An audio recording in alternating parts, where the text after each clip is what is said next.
बाळासाहेब ठाकरे यांची आज 100वी जयंती. राज ठाकरे यांचा सामनामध्ये एक विशेष लेख आलेला आहे. बाळासाहेब ठाकरे यांच्या जयंतीनिमित्त राज ठाकरे यांनी आपल्या काकाला उद्देशून हा लेख लिहिलेला आहे, माझा काका. राज ठाकरेंकडून बाळासाहेब ठाकरे यांच्या आठवणींना यातून उजाळा देण्यात आलाय. नेमकं या लेखामध्ये काय म्हटलेलं आहे पाहूयात. राज ठाकरे म्हणतात, बाळासाहेब केशव ठाकरे माझं बालपण तरुणपण त्यानं व्यापलं होतं. माझ्यासाठी पहाडासारखा उभा राहिला.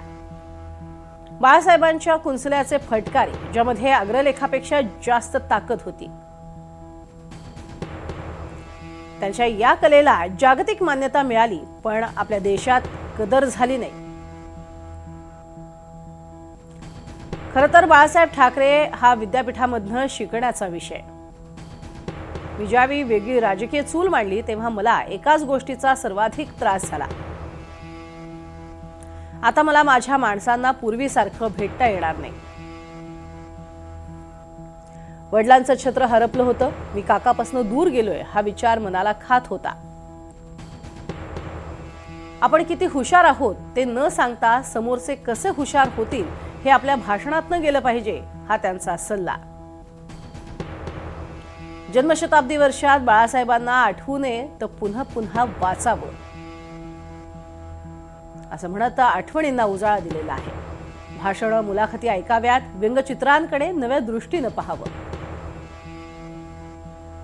असं म्हणत माझा काका असा हा विशेष लेख राज ठाकरेंनी लिहिलाय. तर बाळासाहेब ठाकरे यांच्या जयंतीनिमित्त आदित्य ठाकरे यांनीही एक खास फोटो ट्विट केलाय. हा जो फोटो आहे, आदित्य ठाकरे यांनी ट्विट केलेला हा फोटो आहे. बाळासाहेबांच्या अर्थातच जन्मशताब्दी वर्षानिमित्त हा फोटो ट्विट करण्यात आलेला आहे आणि आठवणींना उजाळा दिलेला आहे. आपल्या आजोबांच्या आठवणी खातर काय लिहिलेलं आहे बघूयात आपण.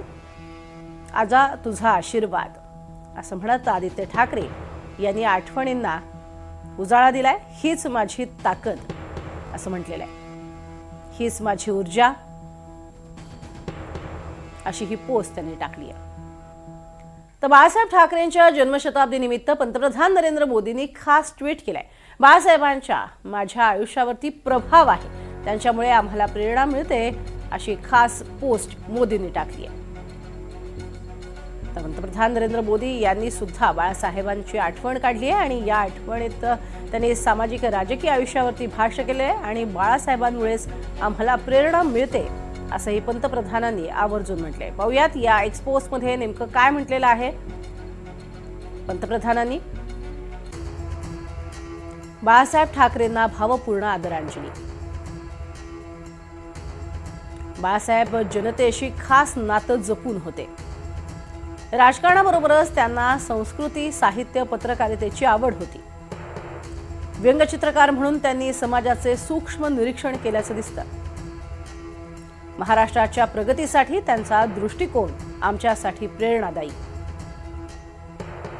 अशी पोस्ट नरेंद्र मोदी यांनी टाकलेली आहे आणि बाळासाहेबांना आदरांजली वाहिलेली आहे आणि पुन्हा एकदा त्यांचा आठव केलेला आहे.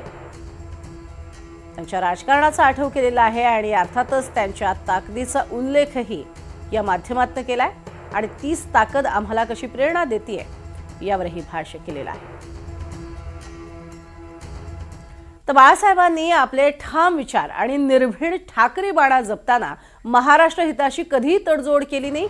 शब्दांची निवड करताना त्यांनी कधी मागे पुढे पाहिलं नाही असं म्हणत शरद पवार यांनीही एक पोस्ट टाकलेली आहे. विविध विषयांवर संघर्ष जरी झाला तरी आपली भूमिका कधी त्यांनी लपवून ठेवली नाही, हे त्यांचं वैशिष्ट्य होतं.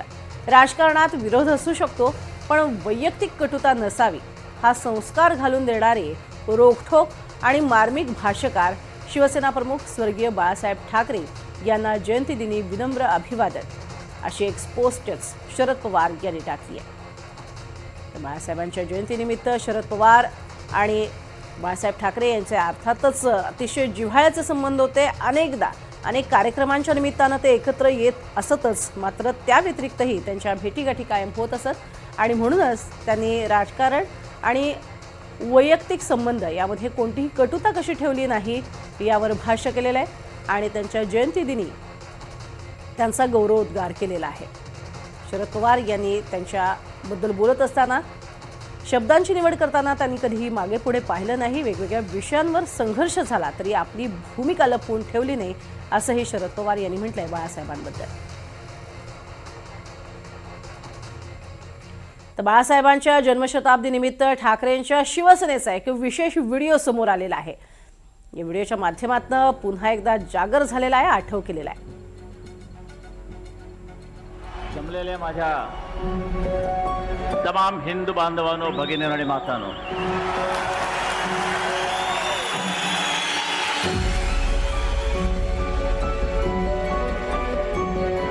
वडिलांनी मला जो एक मंत्र दिला आहे, तुझ्याकडे जर आत्मविश्वास असेल, सेल्फ कॉन्फिडन्स, तर जगाच्या पाठीवर तू कुठेही जा, तुला मरण नाही.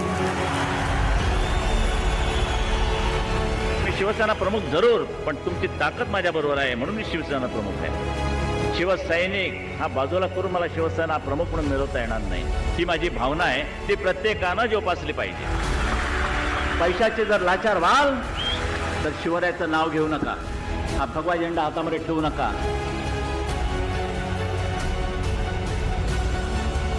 आज एकच निर्णय घेऊन उठायचा आपल्याला, एकच निर्णय की कोणत्याही परिस्थितीमध्ये कसली टीका आली, काही वर्तमानपत्र बोलत असली, कोणीही काही केलं, त्यांनी मात्र आम्ही आणि आमच्या रक्तामध्ये